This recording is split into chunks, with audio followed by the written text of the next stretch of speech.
أعوذ بالله من الشيطان الرجيم. بسم الله الرحمن الرحيم. يا أيها الناس اعبدوا ربكم الذي خلقكم والذين من قبلكم لعلكم تتقون.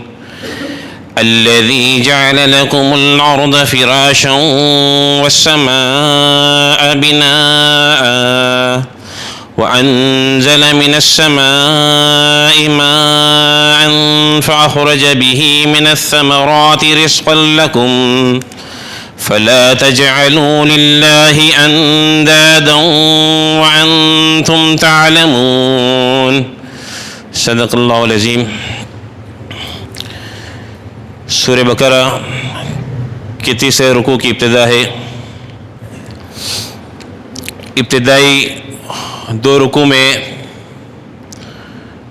قرآن کریم کی ہدایت کے اعتبار سے لوگوں کو تین گروہوں میں تقسیم کیا گیا، جس میں تیسری، چوتھی اور پانچویں آیت کے اندر پہلا گروہ جو مومنین کا گروہ، جو متقین کا گروہ، اور دوسری تقسیم چھٹی اور ساتویں آیت کے اندر وہ گروہ جس نے قرآن کریم کی ہدایت کو تسلیم نہیں کیا اور کھلم کھلا اللہ رب العزت کی نافرمانی کی. اور اس کے بعد کی 13 آیتوں کے اندر خطرناک گروہ، جو سب سے خطرناک گروہ یعنی منافقین کا گروہ، جو اپنے آپ کو مسلمان ظاہر کرتا لیکن ان کے دلوں کے اندر ایمان نہیں، اپنے آپ کو مسلمانوں کی صف کے اندر اپنا شمار کراتے لیکن صرف اور صرف دنیاوی اغراض کی خاطر، دنیاوی مقاصد کی خاطر. تو گویا کہ لوگوں کو تین گروہ کے اندر تقسیم کیا گیا. اور اب جو تیسرے رکوع کی ابتدا ہو رہی ہے یا ایھا الناس سے، تو یا ایھا الناس کے اندر یہ تینوں گروہ شامل ہیں کہ جو ایمان والا گروہ ہے، اہل ایمان والا گروہ ہے، ان سے بھی مخاطب، اور جو کافر لوگ ہیں ان سے بھی مخاطب، اور جو منافقین ہیں ان سے بھی. یہ تینوں گروہ اس کے اندر شامل ہے. اعبدوا ربکم، کہ عبادت کرو تم اپنے رب کی، عبادت کرو تم اپنے رب کی. کون سا رب؟ الذی خلقکم، جس نے تمہیں پیدا کیا، والذین من قبلکم، اور تم سے پہلوں کو بھی، لعلکم تتقون، تاکہ تم پرہیزگار بن جاؤ، تاکہ تم اللہ رب العزت سے ڈرنے والے بن جاؤ، تاکہ تم تقوی والے بن جاؤ. عبداللہ بن عباس رضی اللہ تعالیٰ عنہ اعبدوا ربکم کی تفسیر اس طرح فرماتے ہیں کہ اعبدوا ربکم وحید اللہ. تو مفسرین حضرات نے عبداللہ بن عباس رضی اللہ تعالیٰ عنہ کی تفسیر کو دو اعتبار سے تقسیم کیا ہے کہ واحد اللہ میں توحید کا لفظ پہلے ہے، تو اللہ رب العزت کی وحدانیت گویا کہ شرط ہے عبادت کے لیے، کہ عبادت کرو گے تو توحید شرط ہے. اللہ رب العزت کی عبادت کرو گے تو توحید شرط ہے. جس طرح نماز کے لیے طہارت شرط ہوتی ہے، اس طرح اللہ رب العزت کی عبادت کے لیے توحید شرط ہے. اور دوسری تفسیر جو مفسرین حضرات نے کی ہے وہ یہ کہ عبادت ہوگی تو صرف اور صرف اللہ رب العزت کی ہوگی، اللہ کے سوا کوئی کسی کی عبادت نہیں کرے گا. عبادت کریں گے تو صرف اور صرف اللہ رب العزت کی کریں گے. اور ربکم جو پالنے والا ہے تمہارا، اس کی تفسیر پہلے بھی ہو چکی ہے کہ اللہ رب العزت پوری کائنات کے لوگوں کو پالنے والے ہیں. جتنے بھی لوگ ہیں ان سارے کے سارے لوگوں کو پالنے والی ذات اللہ رب العزت کی ذات ہے. اور اللہ رب العزت کی عبادت کیوں کرے؟ الذی خلقکم، کہ اس نے تم کو پیدا کیا ہے، کہ تم کسی قابل نہ تھے، اس اللہ رب العزت نے ایک گلیز قطرے سے تمہیں پیدا کیا، کہ مولا کریم نے ایک قطرے کے ساتھ تخلیق فرمائی، تو عبادت ہوگی تو صرف اور صرف اللہ رب العزت کی عبادت ہوگی، طاعت ہوگی تو صرف اور صرف اللہ رب العزت کی ہوگی، کیونکہ وہ اللہ رب العزت ہمارے پالنے والے ہیں، اللہ رب العزت ہمارے خالق ہیں، اللہ رب العزت ہم کو پیدا کرنے والے ہیں، اور نہ صرف ہم کو پیدا کرنے والے بلکہ ہم سے پہلے لوگ جو ہیں ان کو بھی اللہ رب العزت ہی نے پیدا کیا، والذین من قبلکم، کہ ہم سے جو پہلے لوگ گزرے ہیں ان کو بھی پیدا کرنے والی ذات اللہ رب العزت کی ذات ہے، ہمیں بھی اللہ رب العزت نے پیدا کیا، اور ہم سے پہلے لوگ جو گزرے ہیں ان کو بھی اللہ ہی نے پیدا کیا۔ عبادت کریں گے تو اللہ رب العزت کی کریں گے، اللہ کے سوا کسی کی عبادت نہیں کریں گے۔ ہم سے پہلے لوگ وہ بھی اللہ رب العزت کی عبادت کرتے تھے یا نہیں کرتے تھے، لیکن ہم صرف اللہ رب العزت کی عبادت کریں گے کہ اللہ نے ہمیں بھی پیدا کیا ہے، اور ہم سے جو پہلے لوگ تھے ان کو بھی اللہ رب العزت ہی نے پیدا کیا ہے۔ لعلکم تتقون، تاکہ تم پرہیزگار بن جاؤ۔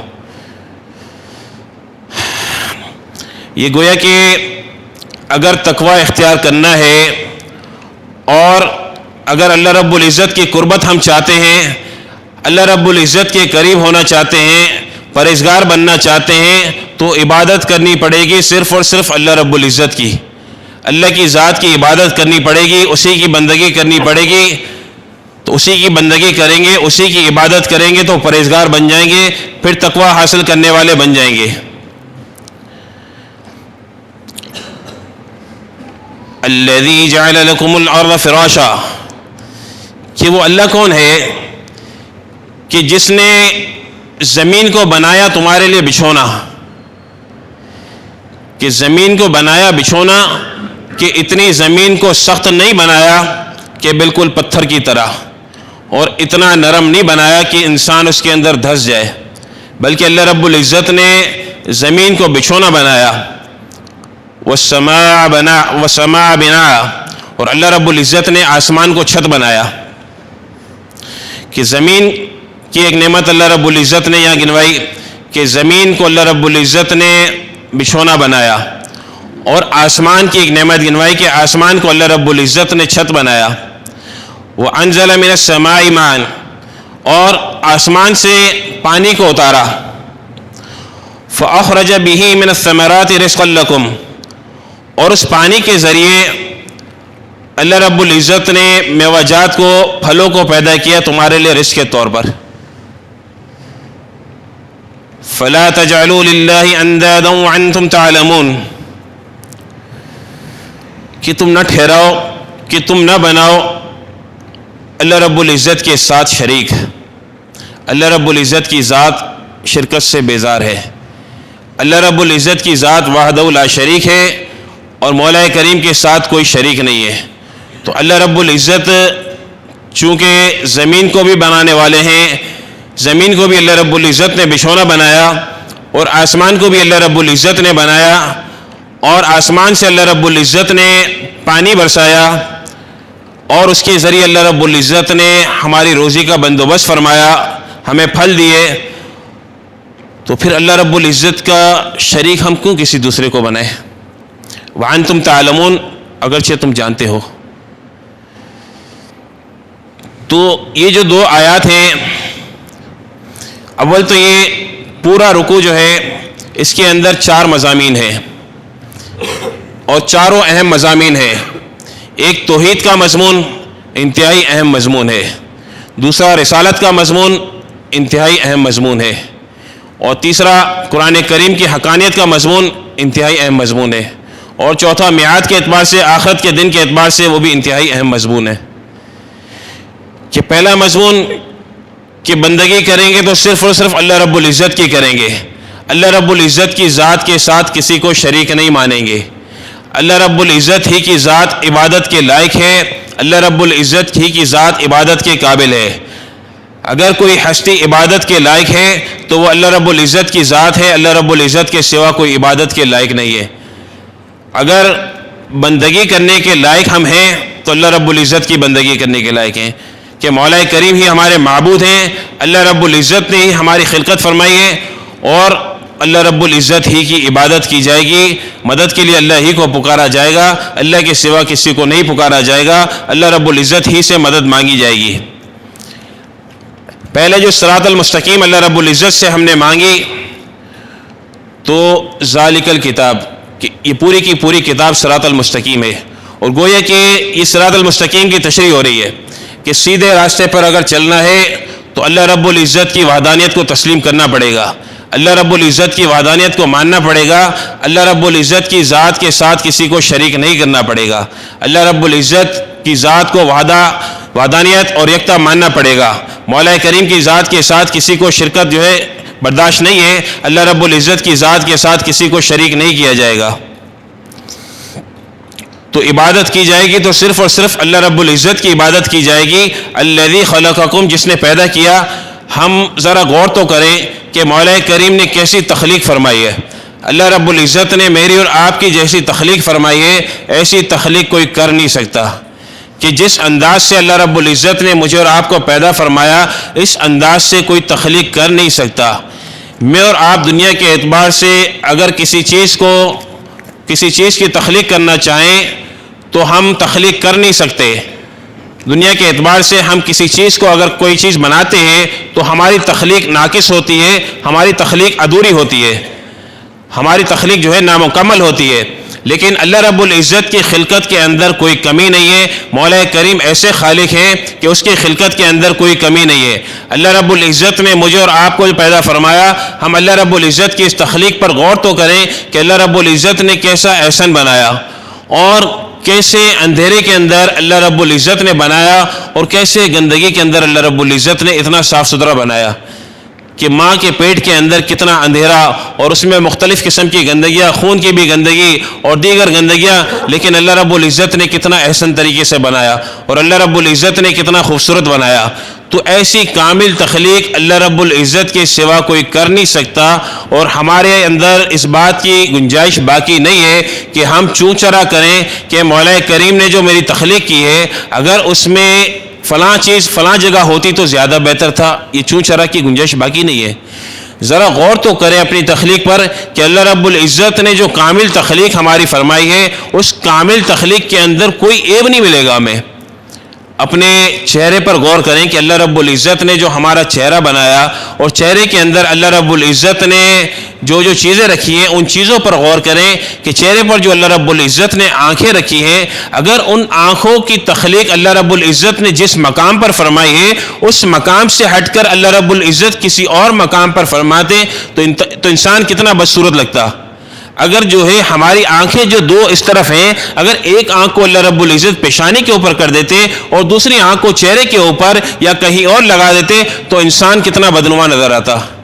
اور کانوں کو اللہ رب العزت نے دائیں اور بائیں جانب اللہ رب العزت نے نصب کیا ہے، اگر اللہ رب العزت ان کانوں کو کسی اور جگہ لگا دیتے تو انسان کتنا بدصورت لگتا۔ اسی طرح ناک کی جو لمبائی اللہ رب العزت نے رکھی ہے، اگر ناک کو اللہ رب العزت زیادہ طول دے دیتے تو انسان کتنا بدنما نہ لگتا، اور اگر اس ناک کو بالکل چپکا دیتے، بالکل چہرے کے ساتھ پیوست فرما دیتے تو بھی انسان کتنا برا لگتا۔ تو میں اور آپ اللہ رب العزت کی اس خلقت پر غور تو کریں کہ اللہ رب العزت کے سوا کوئی خالق ہے جو ایسی تخلیق کر سکتا ہے؟ مولا کریم کے سوا کوئی ایسا ہے تخلیق کرنے والا کہ جس کی خلقت ایسی کامل ہو؟ اللہ رب العزت کے سوا کوئی خلقت کامل کرنے والا نہیں ہے۔ نتیجہ یہی نکلے گا کہ اللہ رب العزت کی ذات واحد ہے، اللہ رب العزت کی ذات لا شریک ہے، اللہ رب العزت کی ذات کے ساتھ کوئی شریک نہیں ہے، اور جیسی مولا کریم نے خلقت کی ہے ایسی خلقت کوئی کر نہیں سکتا، اور جس انداز سے اللہ رب العزت پالتے ہیں اس انداز سے کوئی پال بھی نہیں سکتا۔ کہ ذرا غور و تدبر تو کریں کہ کیسے اللہ رب العزت انسانوں کو پال رہے ہیں، کیسے اللہ رب العزت مجھے اور آپ کو پال رہے ہیں، دنیا کے اندر کتنا عرصہ ہمارا گزر گیا اور کس انداز سے اللہ رب العزت نے پالا، کہ کیسے کیسے مراحل آئے لیکن اللہ رب العزت نے ان مراحل سے گزارا، اور کیسے اللہ رب العزت رزق کو پہنچا رہے ہیں اور کیسے اللہ رب العزت پال رہے ہیں۔ تو ایسا پالنے والا کوئی ہے نہیں۔ اگر ہمارے اختیار میں اگر چند آدمی دے دیے جائیں کہ ان چند آدمیوں کا ذمہ آپ کے ذمے ہے، تو بسا اوقات ایسا ہوتا ہے کہ جیسے مثال کے طور پر اگر 100 انسانوں کی 100 آدمیوں کی دعوت کی گئی تو 100 آدمیوں کے اندر بسا اوقات ایسا ہوتا ہے کہ 2-3 لوگ 4 لوگ جو ایسے رہ جاتے ہیں جن سے ہماری رسائی نہیں ہوتی، یا جو کھانے سے رہ جاتے ہیں، کبھی کھانے کی قلت کی وجہ سے، یا کبھی جو ہے توجہ نہ ہونے کی وجہ سے، یا کبھی کسی اور سبب کی وجہ سے. تو چند 100 آدمیوں کے اندر ہمارا یہ حال ہے، تو اللہ رب العزت کیسے رزق پہنچانے والے ہیں کہ اللہ رب العزت کی جتنی مخلوقات ہیں ان ساری کی ساری مخلوقات کو اللہ رب العزت بے وقت رزق پہنچا رہے ہیں. اور کبھی یہ نہیں سنا کہ مولا کریم کے کارخانے میں آج کمی ہو گئی تو آج جو ہے فلاں مخلوق کو رزق کے اندر کمی کر دی جائے گی، فلاں مخلوق کو جو 2 وقت کا کھانا دیا جا رہا ہے آج اسے 1 وقت کا کھانا دیا جائے گا. ایسا کبھی ہم نے نہیں سنا. جو پرند چرند ہیں ان کے کوئی کارخانے نہیں ہیں، لیکن اللہ رب العزت ان کو پال رہے ہیں. اللہ رب العزت ہر ایک کو پال رہے ہیں، ایسے پالنے والے اللہ رب العزت ہیں. تو پھر جب اللہ رب العزت ایسے پالنے والے ہیں تو پھر ہم اس کی عبادت کیوں نہ کریں، پھر ہم اس کی بندگی کیوں نہ کریں؟ اور اس کی عبادت کریں گے، اس کی بندگی کریں گے تو در حقیقت ہمارا ہی فائدہ ہے. لعلکم تتقون، تاکہ ہم پرہیزگار بن جائیں، کہ ہم پرہیزگار بن جائیں. اگر اللہ رب العزت کی عبادت کریں گے تو ہم پرہیزگار بن جائیں گے. اللہ رب العزت کی عبادت کریں گے تو ہمارے اندر تقویٰ حاصل ہوگا. اللہ رب العزت کی عبادت کریں گے تو ہمارا اللہ رب العزت کی ذات سے قرب بڑھتا چلا جائے گا. اور جب مولا کریم کی ذات سے قرب بڑھ جائے گا اور اللہ رب العزت کی ذات کی تعلق مل جائے گا اور مولا کریم کی معرفت مل جائے گی تو پھر ہماری دنیا بھی کامیاب ہے اور آخرت کے اعتبار سے بھی ہم کامیاب ہیں. دنیا کے اندر بھی ہم سرخ رو ہیں اور آخرت کے اعتبار سے بھی سرخ رو ہیں کہ مولا کریم سے تعلق بن گیا.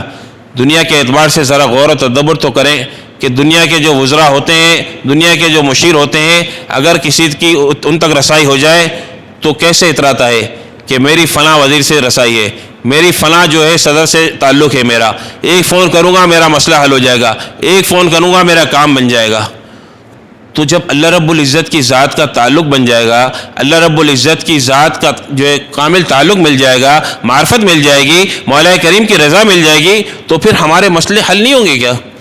پھر اللہ رب العزت کی ذات کا تعلق جب ملے گا تو پھر مال کے اعتبار سے کمی ہوگی تو بھی سکون ہوگا، مال کے اعتبار سے زیادتی ہوگی تو بھی سکون ہوگا، عہدہ ملے گا تو بھی سکون ہوگا، عہدہ نہیں ملے گا تو بھی سکون ہوگا. ہر حال میں انسان چین کے اندر ہوگا، ہر حال میں انسان اطمینان کے اندر ہوگا، کیونکہ اللہ رب العزت کی ذات کا تعلق مل گیا ہے، اللہ رب العزت کی ذات کی معرفت مل گئی ہے. اور مولا کریم نے زمین کیسی بنائی کہ جس کو بالکل نرم نہیں بنایا اور بالکل پتھر کی طرح سخت نہیں بنایا. اللہ رب العزت نے اعتدال کے ساتھ زمین کو بنایا اور زمین کے اندر سے اللہ رب العزت جو ہے مختلف قسم کے پھلوں کو نکال رہے ہیں. تو کیسی زبردست اللہ رب العزت نے زمین بنائی اور کتنی ہی احسن طریقے سے اللہ رب العزت نے زمین بنائی ہے. اور اللہ رب العزت نے آسمان کیسا بنایا کہ نگاہیں دوڑائیں تو آسمان کتنا خوبصورت نظر آئے گا. اور ہم اگر کوئی عیب تلاش کرنا چاہیں تو ہماری نگاہیں ذلیل ہو کر واپس آ جائیں گی، لیکن آسمان کے اندر کوئی عیب نظر نہیں آئے گا. ایسا مولا کریم نے ایسی خلقت فرمائی آسمان کی کہ آج تک کبھی ہم نے یہ نہیں سنا کہ آسمان کے اندر دراڑ پڑ گئی ہے یا آسمان کی مرمت کی ضرورت پڑی ہے. اور کتنا احسن اور کتنا خوبصورت اللہ رب العزت نے آسمان بنایا. اور کیسے مولا کریم کیسے جو ہے دن سے رات اور رات سے دن کو نکال رہے ہیں. تو یہ اللہ رب العزت کے سوا کون ہے جو کر سکتا ہے؟ تو یہ اللہ رب العزت ہی کی شان ہے، مولا کریم ہی کی شان ہے. اللہ رب العزت ہی کر سکتے ہیں، مولا کریم کے سوا کوئی کرنے والا نہیں ہے. اور کیسے اللہ رب العزت آسمانوں سے بارش کو برسا رہے ہیں، بادلوں کے ذریعے اللہ رب العزت بارش کو برسا رہے ہیں اور اس بارش کے ذریعے اللہ رب العزت زمین سے پھلوں کو نکال رہے ہیں. اگر چیزوں کی بنیاد کے اندر دیکھا جائے، اگر انسان یہ کہتا ہے کہ میں نے گاڑی بنا لی، میں نے ترقی کر لی اور گاڑی بنا لی، تو جب گاڑی کی گہرائی کے اندر جایا جائے گا تو گاڑی بنی کیسے؟ گاڑی بنی لوہے سے، اور لوہا آیا کہاں سے؟ لوہا زمین سے آیا. تو زمین اللہ رب العزت نے بنائی اور زمین کے اندر جو معدنیات رکھی ہے وہ بھی اللہ رب العزت نے رکھی، اور زمین کے اندر سے جو پھلوں کو نکالا وہ بھی اللہ رب العزت نے نکالا. تو ہر چیز کی جب گہرائی کے اندر چلے جائیں گے تو زمین سے تعلق نظر آئے گا. کہ زمین سے تعلق نظر آئے گا، مٹی سے تعلق نظر آئے گا، سونے کی گہرائی کے اندر چلے جائیں گے اس کا تعلق مٹی سے نظر آئے گا۔ تو اللہ رب العزت کیسے بنانے والے ہیں کہ مولا کریم نے زمین کو بھی بنایا، آسمان کو بھی بنایا، اور اللہ رب العزت نے آسمان سے بارش کو برسایا، اور اللہ رب العزت زمین سے پھلوں کو نکال رہے ہیں، اور جس کے ذریعے ہم رزق حاصل کر رہے ہیں، اور کتنے لوگ اس کے ذریعے رزق حاصل کر رہے ہیں، اور کتنے لوگ اس کے ذریعے کھا رہے ہیں۔ کتنے بے شمار لاتعداد لوگ اب تک دنیا کے اندر آئے اور زمین سے استفادہ حاصل کیا، اور کتنے لوگ دنیا کے اندر موجود ہیں اور وہ زمین سے استفادہ حاصل کر رہے ہیں۔ تو کیسے اللہ رب العزت بنانے والے ہیں کہ زمین کو بھی اللہ رب العزت نے احسن طریقے سے بنایا، آسمان کو بھی اللہ رب العزت نے احسن طریقے سے بنایا۔ تو پھر جب اللہ رب العزت ہی خالق ہیں اور اللہ رب العزت ہی ساری چیزوں کے پیدا کرنے والے ہیں، تو پھر ہم کہاں بھٹک رہے ہیں؟ پھر اللہ رب العزت کو چھوڑ کر ہم اللہ رب العزت کی ذات کے ساتھ شریک کیوں ٹھہرا رہے ہیں؟ کہ لوگوں کے اپنے معاملات کے اندر ہماری نگاہیں اللہ رب العزت کی ذات سے ہٹ کر لوگوں کی طرف کیوں جاتی ہے؟ فَلَا تَجْعَلُوا لِلَّهِ أَنْدَادًا، کہ ہم نہ بنائیں اللہ رب العزت کے ساتھ شریک اللہ رب العزت کی ذات کے ساتھ نہیں ٹھہرانا۔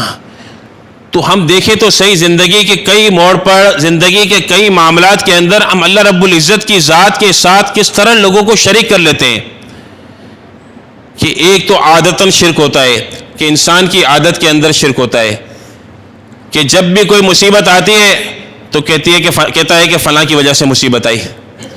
جب کوئی حال آتا ہے، پریشانی آتی ہے تو کہتا ہے فلاں کی وجہ سے حال آیا۔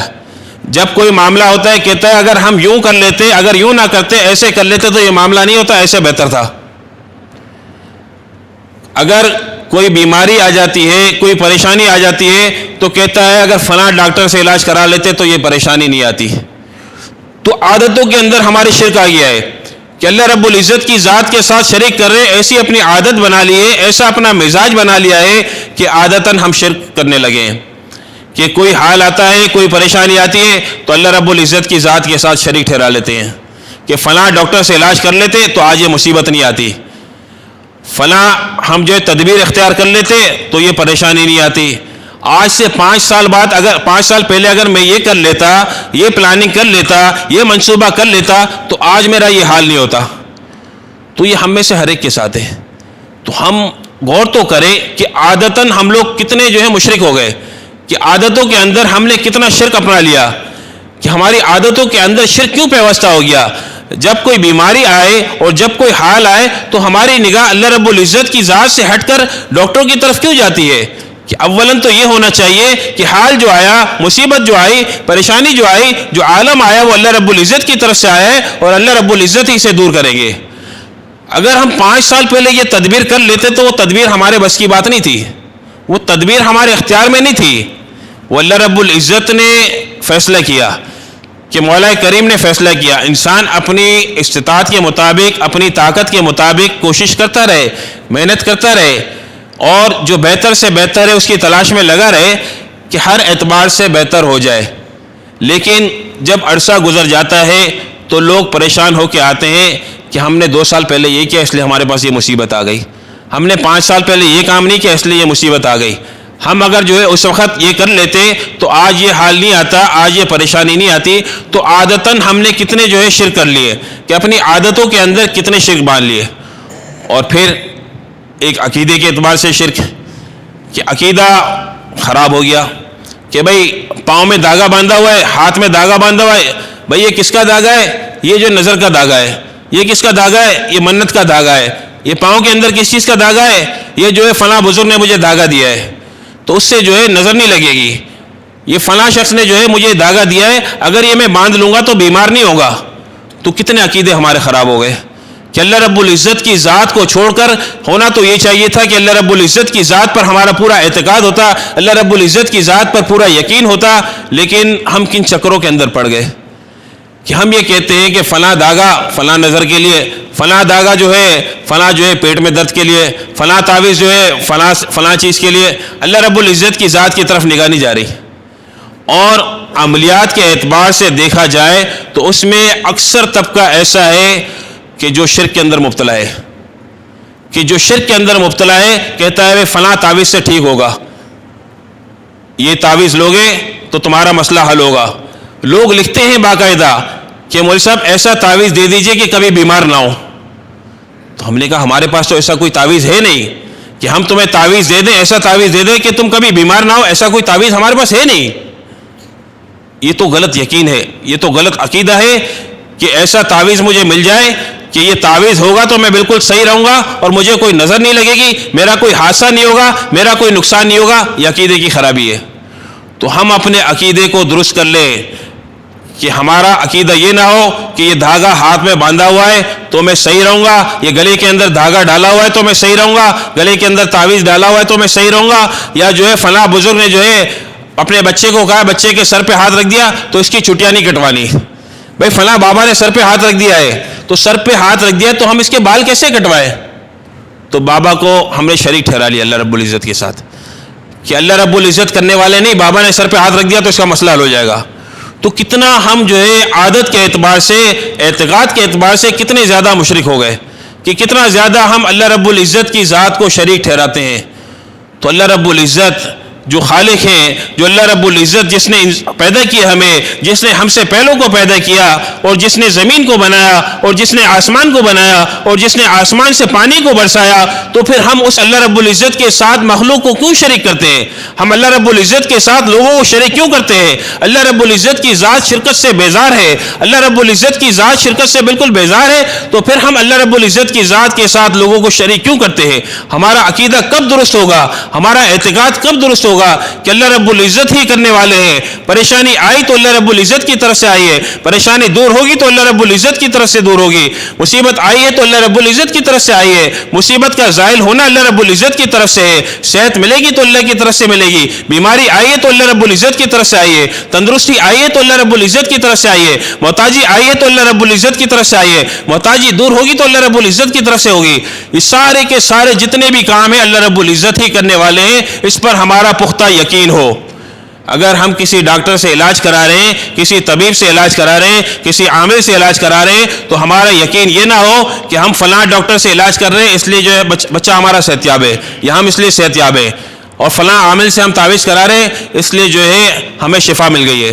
ہمارا اعتقاد اور یقین یہ ہو کہ اللہ رب العزت ہی کی ذات شفا دے گی, اللہ رب العزت نے ان کو ذریعہ بنایا ہے کہ مولا کریم ہی ہمیں صحت دینے والے ہیں, اللہ رب العزت کی طرف سے صحت ملے گی, اللہ رب العزت کی طرف سے تندرستی ملے گی, اور اللہ رب العزت ہی ساری چیزیں کرنے والے ہیں. اپنے یقین کو پختہ بنانا پڑے گا, اپنے ایمان کو پختہ بنانا پڑے گا. ہم جو ہے لوگوں کی بت پرستی نہیں کریں گے, جس طرح مشرک لوگ بت پرستی کرتے تھے اس طرح ہم مزار پرستی نہیں کریں گے, اس طرح ہم مزار پرستی نہیں کریں گے, اس طرح ہم قبروں کو جا کے نہیں پوجیں گے, اس طرح ہم جو ہے اللہ رب العزت کی ذات کے ساتھ لوگوں کو شریک نہیں ٹھہرائیں گے کہ اللہ رب العزت کی ذات تو کرنے والی ہے لیکن فلاں جو ہے وہ بھی اللہ رب العزت کا شریک ہے. چونکہ ہماری اللہ رب العزت کی ذات کی طرف رسائی نہیں ہے تو فلاں بزرگ جو ہے ان کی جو ہے بہت پہنچے ہوئے بزرگ ہیں, فلاں بزرگ جو ہے بہت اللہ والے ہیں, فلاں بزرگ جو ہے وہ ہمارا مسئلہ حل کر دیں گے. کیا ہو گیا ہمیں کہ اللہ رب العزت کی ذات اس بات پر قادر نہیں ہے کہ مولا کریم ہمارا مسئلہ حل نہیں کر سکتے؟ کیا اللہ رب العزت کے دربار کا کوئی وقت ہے کہ اس وقت کے اندر جاؤ گے تو حاضری ملے گی, اس وقت کے علاوہ جاؤ گے تو حاضری نہیں ملے گی؟ کیا ایسا معاملہ ہے؟ جیسے دنیا دار لوگ ہوتے ہیں, جیسے دنیا کے صدر ہوتے ہیں, دنیا کے بادشاہ ہوتے ہیں, ان سے ملاقات کے لیے پاپڑ بیلنے پڑتے ہیں, ان سے ملاقات کے لیے مختلف قسم کی مصیبتیں جھیلنی پڑتی ہے, ان سے ملاقات کے لیے مختلف قسم کی جو ہے آزمائشوں سے گزرنا پڑتا ہے. لیکن اللہ رب العزت کا دربار تو ایسا نہیں ہے, مولا کریم کا دربار تو ایسا نہیں ہے. مولا کریم کا دربار تو ایسا ہے جو ہر وقت کھلا ہوا ہے, مولا کریم کا دربار تو ہر وقت کھلا ہوا ہے. اللہ رب العزت سے مانگنا ہے. کسی بزرگ کے اوپر ہمارا اعتقاد نہ ہو کہ فلاں بزرگ جو ہے یہ ہمارے مسئلے کو حل کرے گے. عقیدت اور چیز ہے لیکن اعتقاد اور چیز ہے. کہ ہمارا اعتقاد نہ ہو, ہمارا یقین نہ ہو کہ بھئی فلاں بزرگ جو ہے یہ میرا مسئلہ حل کر دیں گے. میں تو چونکہ گنہگار ہوں اور میں تو جو ہے چونکہ جو ہے بہت زیادہ جو ہے گرا پڑا ہوں تو جو ہے فلاں شخص جو ہے وہ میرا مسئلہ حل کر دے گا. ہمارا یقین یہ ہو کہ مسئلہ جو ہے اللہ رب العزت کی ذات کی طرف سے حل ہوگا, اللہ رب العزت کے توسط سے اللہ رب العزت کی ذات سے مسئلہ حل ہوگا اور اللہ رب العزت ہی مسئلے کو حل کریں گے. تو ہم اپنے یقینوں کو درست کریں, ہم اپنے اعتقاد کو درست کریں. ہم جب لوگوں کے سامنے جائیں, لوگوں کے پاس جائیں تو ہم اپنے الفاظوں کو ٹٹولیں کہ ہم بول کیا رہے ہیں. بعض اوقات ایسی لوگ تحریر لکھتے ہیں کہ کھلم کھلا اس کے اندر شرک ظاہر ہوتا ہے، کہ اس کے اندر مکمل طور پر شرک ظاہر ہوتا ہے، کہ ایسی تحریر لکھتے ہیں کہ جیسے اللہ نعوذ باللہ اللہ رب العزت کے اختیار میں نہیں، آپ کے اختیار میں. ایسے لوگ اول فول لکھتے ہیں، کہ ایسے لوگ لکھتے ہیں الفاظ کہ عقل حیران رہ جاتی ہے، کہ کہتے ہیں کہ آپ ہمارا مسئلہ حل کر دیجئے. ہم تو جو ہے ساری جگہ گھوم لیں، ہمارا کوئی مسئلہ حل نہیں ہوا، آپ ہمارا مسئلہ حل کر دیجئے. تو بھئی ہم بھی تو اللہ کے محتاج ہیں، سارے کے سارے اللہ کے محتاج ہیں. تو اللہ رب العزت کے سارے محتاج ہیں. مسئلہ حل ہوگا تو اللہ رب العزت کی ذات کی طرف سے ہوگا. اللہ رب العزت نے تو ہمیں ذریعہ بنایا ہے، ہم تو مسئلہ حل کرنے والے نہیں ہیں. مسئلہ حل تو اللہ رب العزت کی ذات کرے گی. پریشانی حل ہوگی تو اللہ رب العزت کی ذات کی طرف سے حل ہوگی. مصیبت ہٹے گی تو اللہ رب العزت کی ذات کی طرف سے مصیبت ہٹے گی. تو اللہ رب العزت کی ذات کو واحد ماننا پڑے گا. مولا کریم کی توحید کو تسلیم کرنا پڑے گا. توحید کے مطابق اپنی زندگی گزارنی پڑے گی. ہمارے عقیدے کو ہمیں پختہ کرنا پڑے گا، کہ اپنے عقیدے کو درست کرنا پڑے گا کہ کرنے والی ذات اللہ رب العزت کی ذات ہے. تو پھر جب عقیدہ پختہ ہوگا تو پھر جیسا بھی حال آ جائے، پھر جیسی بھی مصیبت آ جائے، پھر جیسی بھی پریشانی آ جائے، انسان گھبراہٹ کے اندر نہیں ہوگا. اسے معلوم ہے کہ مصیبت آئی ہے تو اللہ رب العزت کی طرف سے آئی ہے، اور اللہ رب العزت مجھے دیکھ رہا ہے. مولا کریم ہر آن ہر گھڑی مجھے دیکھ رہا ہے. اللہ رب العزت کو معلوم ہے کہ یہ حال مجھ پر آیا ہوا ہے اور اللہ رب العزت ہی کی طرف سے آیا ہوا ہے. اب چاہے میرے گناہ کی وجہ سے آیا ہوا ہے، یا رفع درجات کے لیے آیا ہوا ہے، یا کسی اور وجہ سے آیا ہوا ہے، لیکن حال اللہ رب العزت کی طرف سے آیا ہے. مجھ سے کوئی غلطی ہو گئی ہے تو میں اللہ رب العزت سے توبہ کروں، یا اللہ رب العزت نے رفع درجات کے لیے یہ حال کو بھیجا ہے تو اللہ رب العزت ہی اس حال کو ہٹانے والے ہیں، اور مولا کریم ہی رفع درجات کرنے والے ہیں. تو اللہ رب العزت سے مصیبت کے وقت مانگنا ہے، اور مصیبت نہ ہو جب بھی اللہ رب العزت سے مانگنا ہے. اپنا عقیدے کو درست کرنا ہے. تو پھر کوئی حال پریشانی آئے گا تو ہم پریشان نہیں ہوں گے، پھر ہم مصیبت زدہ نہیں ہوں گے، پھر ہم پریشانی کے عالم میں نہیں ہوں گے، پھر ہم ہر وقت ہر آن ہر گھڑی اطمینان کے اندر ہوں گے. کوئی سی بھی مصیبت آ جائے پھر ہمارے اوپر جو ہے کوئی پریشانی کے آثار نہیں ہوں گے. جی ہاں ٹھیک ہے، ٹھیک ہے.